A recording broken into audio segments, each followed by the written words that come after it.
Birkaç gündür futbol dünyasında ortaya bomba bir transfer iddiası atıldı. Lionel Messi 4 aylığına kiralık olarak Galatasaray forması giyeceği yönündeydi haber. Galatasaray'da Messi transferi için vites arttıracağını falan yazıyordu. Bugün MLS ekibi Inter Miami'den şöyle bir açıklama geldi.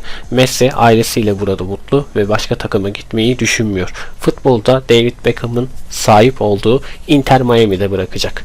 Biz de bu videoda Galatasaray'ın olası transferlerini gerçekleştirip sezonu simüle edeceğiz. Bakalım neler olacak. Bölüme geçmeden önce videoya like bırakıp yorum atıp ve kanala da abone olursan beni mutlu etmiş olursun, hem de destek olmuş olursun. Şimdiden teşekkürler.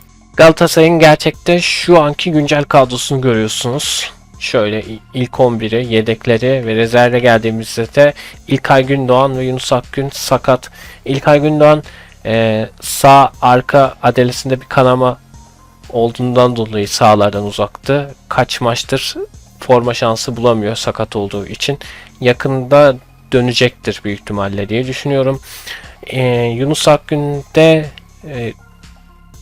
milli takımda olması lazım. Fıtık durumu olmuş ve fıtık ameliyatı olmuştu. O da yaklaşık 2 ay falan sahalardan uzak duracak deniliyor Yunus Akgün için de. İlk ay yakında gelir. Yunus da 2 ay sahalardan uzak olacak bakalım. Ve bu şekilde de kadroyu görmüş olduk efendim sizlerle beraber. Evet, güncel lig tablolarında geliyoruz. Trendyol Süper Lig'de Galatasaray 29 puanla 11. haftada liderliğini devam ediyor. 9 kere galip gelip 2 kere berabere kaldı. Hiç mağlup olmadı. 25 gol atıp 5 de kalesine gol gördü. 20 avarajı 29 puanla şu an Trendyol Süper Lig'de 1. sırada. Ve 11 haftanın sonunda 1. sırada 12. hafta maçı da Kocaeli Spor'la oynayacak. Bir de sizlerle beraber Şampiyonlar Ligi'ne geliyoruz. Şampiyonlar Ligi'nde de 9. sırada gördüğünüz üzere. En son Ajax maçında Osimhen hat-trick yapmıştı biliyorsunuz ve 3-0 maçı kazanmıştı. Sonraki maçı da Union'la oynayacak. 4 haftanın sonunda 9 puanla 9. sırada kendisi. 3 kez kazandı. Bir kere de Frankfurt'a yenildi biliyorsunuz. Bu şekilde de lig tablosu böyle. Tabi ben Ajax maçını kendim oynadım. Ajax maçında da Osimhen'e hat-trick yaptırdım. Bir tane fazladan gol attık. Onu da artık Icardi'nin son dakikada vurup böyle direğe çarpıp gitmesi var ya, onda gol sayın. Ajax'ı 4-0 yenmiş olarak görün. O yüzden hani atılan golde ve yenilen golde avarajda bir farklılık görüyorsanız o şekilde. Tabii ki diğer maçlarda simüle, tabii diğer maçlarda oynanmadığı için 4. hafta maçları mesela Barcelona Kulüp Brugge 4-1 yendi ama normalde Kulüp Brugge 3-3 berabere kaldılar. Bu yüzden çok da gerçekçi sayılmaz bu taraf. Ama genel olarak skorlar tutmasa da yine de Galatasaray'da gerçekte herhalde 9. sırada kendisi. Bu şekilde gördüğünüz üzere Şampiyonlar Ligi'nde görmüş olduk Galatasaray'ın sırasını. Evet, direkt takvime geçiyoruz. Takvime niye geçtik? Çünkü Ocak 1'e gideceğiz. Ocak 1'e giderken de buradan skorları görmüş oluruz sizlerle beraber. Sadece dediğim gibi Ajax maçı bir tane fazla gol oldu. Onu da artık dediğim gibi Icardi'nin golünü sayın diyelim. Şöyle Ocak 1'e geçelim ve ligin ilk yarısının sonuna geliyoruz yanlış hatırlamıyorsam. Hatta aynen. Hatta ligin sonuna mı geliyoruz? Sonuna doğru geliyoruz herhalde. Neyse, Ocak 1'de zaten yeni transfer dönemi başladığı için direkt yeni transfer dönemine doğru şöyle gidelim efendim. Osimhen'e hat-trick yaptırmıştım. Haberlerde çıktı direkt gördüğünüz üzere. Kocaeli Spor'la Galatasaray mücadelesinde Galatasaray deplasmanda 3-1 kazanıyor. Sonra şöyle bir gidiyoruz. Sonraki maçımız Süper Lig'de Gençler Birliği ile Galatasaray evinde Gençler Birliği'ni 4-0 mağlup ediyor. Sonrasında Union'la evinde 2-0 kazanıyor Galatasaray. Ardından Fenerbahçe derbisi var. Kadıköy'e gidiyor Galatasaray. Ve Kadıköy'de de derbiyi 2-1 kazanıyor deplasmanda. Samsunspor'la 5 Aralık'ta mücadelesi var. 3-2 bitiyor. Evinde 3-2 kazanıyor Samsunspor karşısında. Sonrasında Monaco ile Şampiyonlar Ligi maçında Monaco ile 2-1 mağlup ediyor Galatasaray. Yoluna güzel devam ediyor. Antalyaspor deplasmanında Galatasaray, Antalyaspor deplasmanında da 4-0 net bir skorla galip geliyor. Osimhen sanırım hat-trick yapmış kenarda. Haberlerde öyle gözüküyor. Maçın oyuncusu olmuş sanırım. Kasımpaşa'yı da evinde 2-1 mağlup ediyor. Ve Galatasaray, evet, Ocak 1'e doğru gelmiş bulunmaktayız efendim. Hemen zaten Ocak 1'e geldik ve hemen ilk önce bir lige bakalım, ardından da transferleri göstereceğim. Evet, lige geldiğimizde gördüğünüz üzere 17 haftanın sonunda 15 galibiyet, 2 beraberlik, hiç yenilgi almayan 43 attığı gol karşısında 10 gol görmüş, 33 avarajda 47 puanla Gaziantep Futbol Kulübü ile sonraki maçı ilk yarıya Galatasaray lider olarak kapatmış. Diğer takımları da görmek isterseniz şöyle aşağı inerek diğer takımları da göstereyim. Diğer takımları da görelim en azından ligde, güncelde bu şekilde. Şampiyonlar Ligi'ne bakacağız tabii ki de. Şampiyonlar Ligi'nde de Galatasaray 5. sıraya yükselmiş. En son bıraktığımızda 9. sıradaydı. Union ve Monaco maçlarını oynattık. Ocak 1'e gelesiye kadar 2 maç sonunda 9. sıradan 5. sıraya yükseldi. 15 puanda. 6 haftanın sonunda 5 galibiyet alan bir mağlubiyeti zaten Frankfurt karşısında 13 gol atmış. 7 gol görmüş karşısında 6 avarajda 15 puanla şu an Şampiyonlar Ligi'nde de 5. sırada. 1. de Inter'miş efendim. Hatta şöyle size Şampiyonlar Ligi'nde diğer takımlarını göstermiş olayım. Karabağ 13. sırada. Böyle aşağı inelim. Sonuncu kimmiş bakalım. Konyaspor'u görmediniz. Onu saymayın. Benfica 1 puan toplamış. Benfica bu arada gerçekten 0 puanda. Ajax da 0 puanda sonuncu. Ajax burada 4 puan toplamış 2 maç sonunda. Galip gelmiş. Benfica'da bir maçı artık 1 puan toplamış. Konyaspor niye burada ya da bu niye burada derseniz de hani bazı takımları, Avrupa'daki takımları, Şampiyonlar Ligi'ne katılan takımları anlaşmamış EFC. İyi anlaşmayınca da haliyle otomatik farklı takım atıyor. Mesela gitmiş Konyaspor atamış. Sligo Rovers diye bir tane takım atmış. Normalde yoklar biliyorsunuz.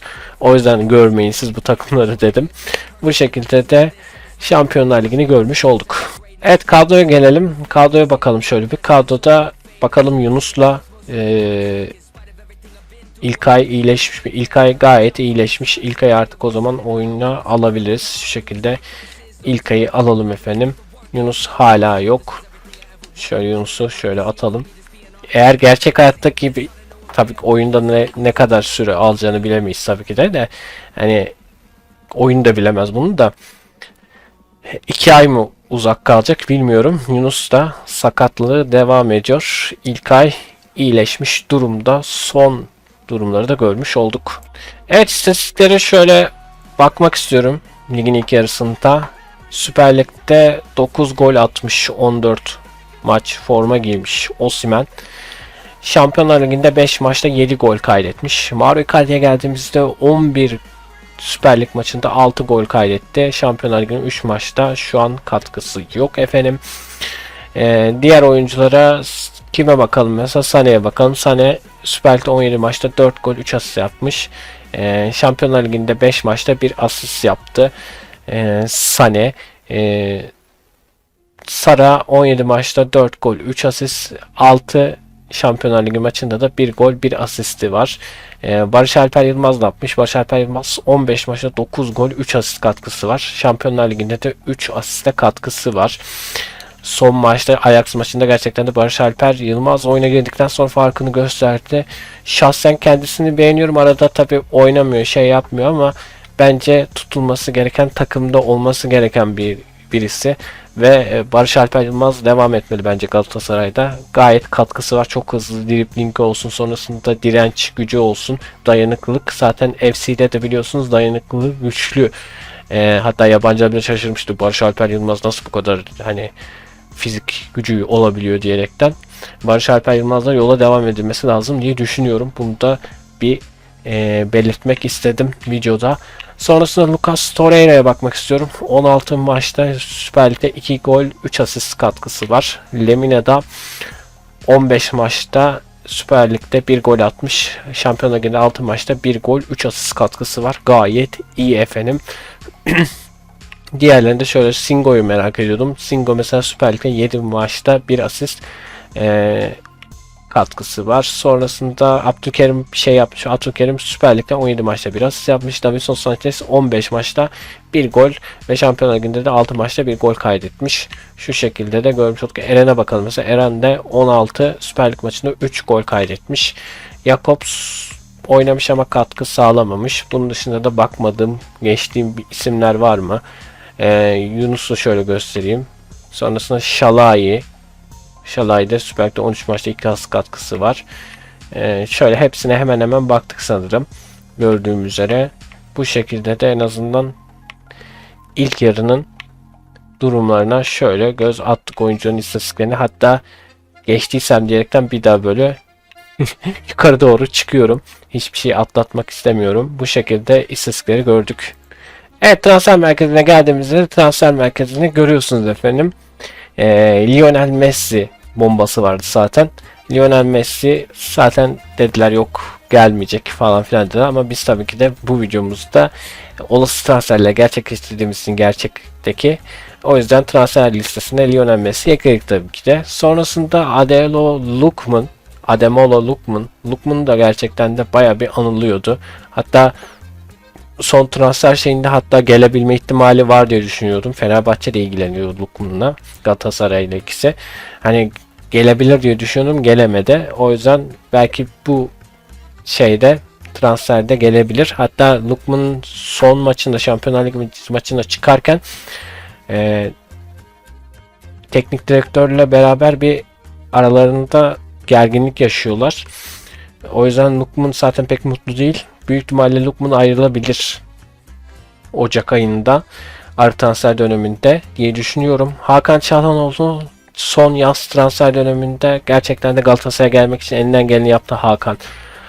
İşte Hakan Çalhanoğlu çok istiyor Galatasaray'ı falan denildi ve Hakan'ı devre arasında alma ihtimali de yüksek olduğu için Hakan Çalhanoğlu da bu listede yer alıyor Galatasaray'ın ve Anguissa da çok anılıyor. Belki bunu almayabilirler. Bu bir hani böyle iddia, böyle bir hani ağızda dolanan bir transfer olabilir. Gerçeklik payının olup olmadığını bilmediğim için bir şey diyemeyeceğim ama çok anıldığı için de onu bu listeye ekledim.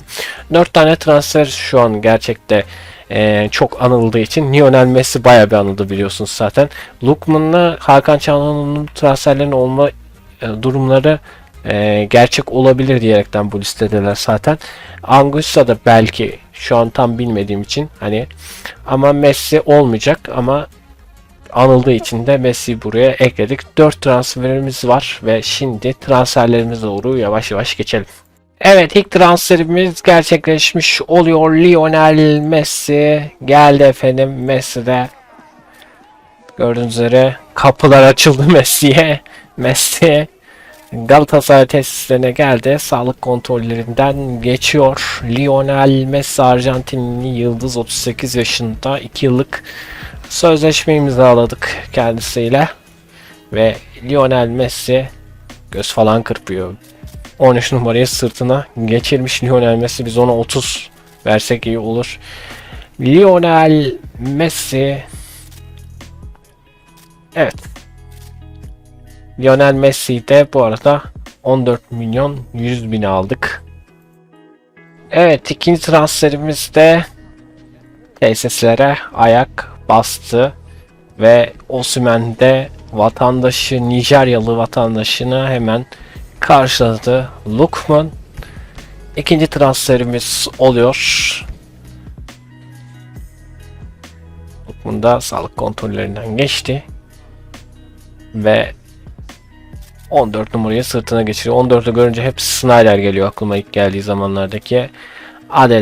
Ademola Lookman'ı da transfer ettik. Ben kendime bütçe bastığım için bu arada transferleri gerçekleştiriyorum.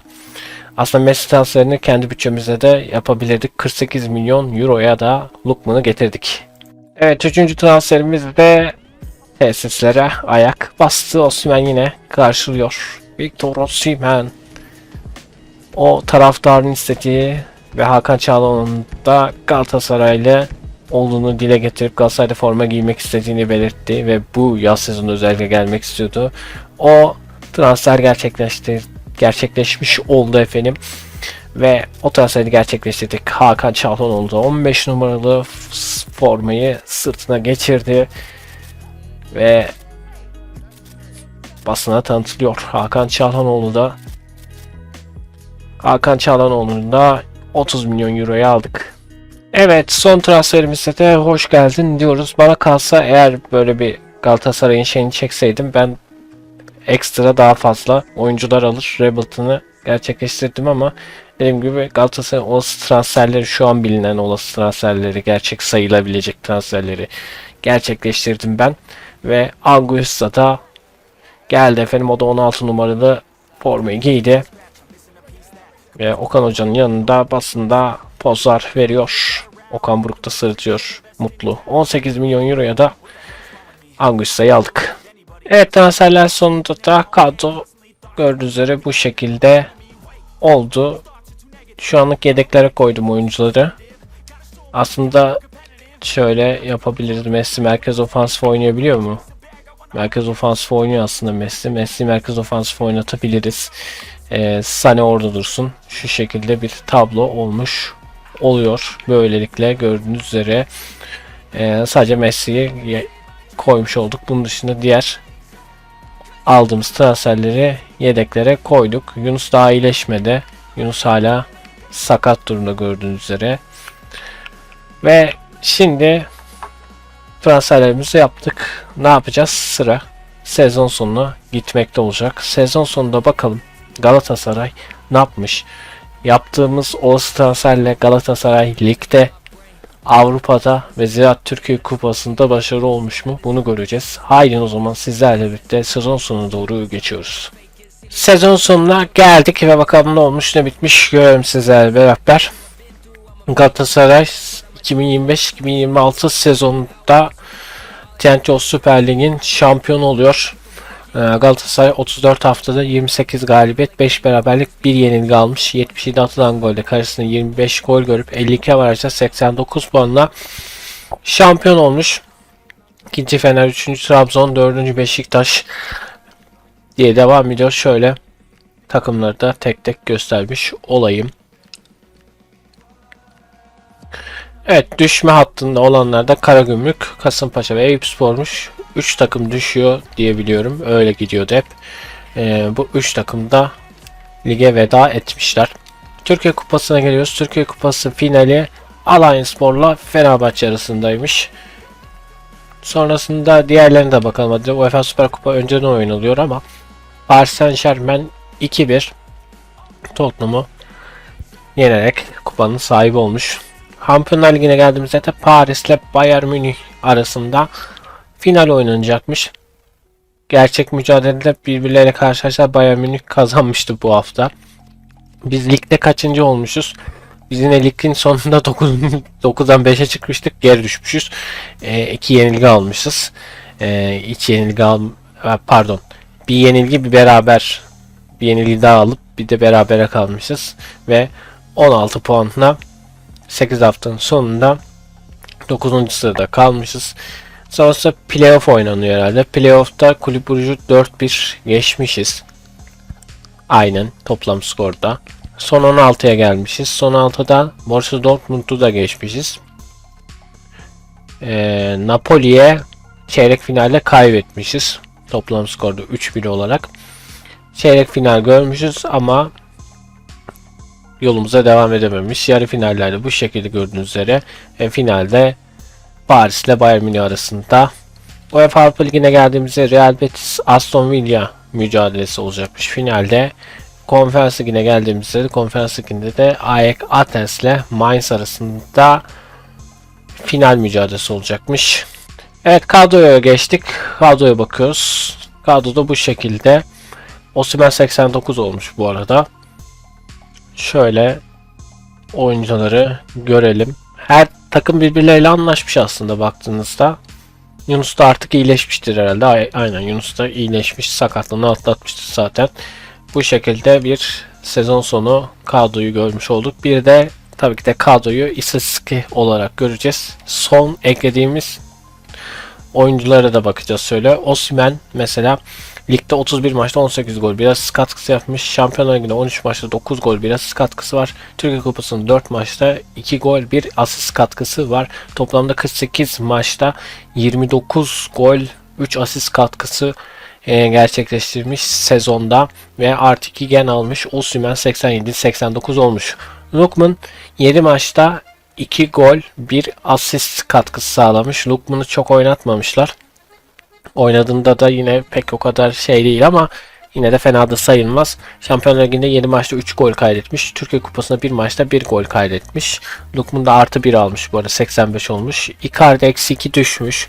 33 yaşına geldi Mario Icardi. 11 lig maçında 6 gol attı. Şampiyonlar Ligi'nde 3 maçta oynamış. Katkı yok ve Türkiye Kupası'nda forma şansı bulmamış. Lionel Messi de çok oynatmamışlar bu arada. Adamı getirdiniz, o niye oynatmıyorsunuz? Eksi 3 avarajla eksi 3'e düşmüş yaşı gereği zaten. 3 Süper Lig maçında forma şansı bulmuş. Bir gol kaydetmiş. Adamı o kadar getirdik, oynatmamışsınız. Yazıklar olsun. Yunus Akgün bu şekilde. Şalai. Sané'ye bakalım. Sané 33 maçta 11 gol, 4 asist. Şampiyonlar Ligi'nde 13 maçta 2 gol, 1 asist ve Türkiye Kupası'nda 4 maçta 2 asist katkısı var. Sara 32 maçta 10 gol, 5 asist. Şampiyonlar Ligi'nde 13 maçta 2 gol, 4 asist ve Türkiye Kupası'nda 4 maçta 2 gol kaydetmiş. Anguissa'yı da çok oynatmamışlar. 2 Süper Lig maçına çıkarmışlar adamı. Şampiyonlar Ligi maçında 8 maç çıkarmışlar, 1 gol kaydetmiş. İlkay'da eksi 3 eksi 3 mü almış? Eksi 3 düşmüş, 80 gene düşmüş. 10 oynadığı maçta 1 gol, 2 asist katkısı var Süper Lig'de. Şampiyonlar Ligi'nde 3 maça çıkmış ve Türkiye Kupası'nda 1 maça çıkmış, katkısı yok. İlkay bayağı zaten sakatlığı da vardı. O yüzden kötü geçirmiş. Barış Alper Yılmaz 32 maçta Süper Lig'de 13 gol, 5 asist katkısı. Şampiyonlar Ligi'nde 14 maçta 5 gol, 4 asist katkısı var. Ahmet Kutucu 4 kez Süper Lig maçında forma şansı bulmuş. 1 asist yapabilmiş. Artı 1 gen almış. Bu arada 70 olmuş. Berkan Kutlu artı 1 almış. 74 olmuş. O da 5 Süper Lig maçında forma şansı bulup 1 asist yapmış. Torreira 33 maçta 2 gol, 4 asist. Şampiyonlar Ligi'nde 14 maçta 1 gol. Türkiye Kupası'nda 4 maçta 2 gol kaydetmiş Torreira. Gen almamış. 83'te duruyor.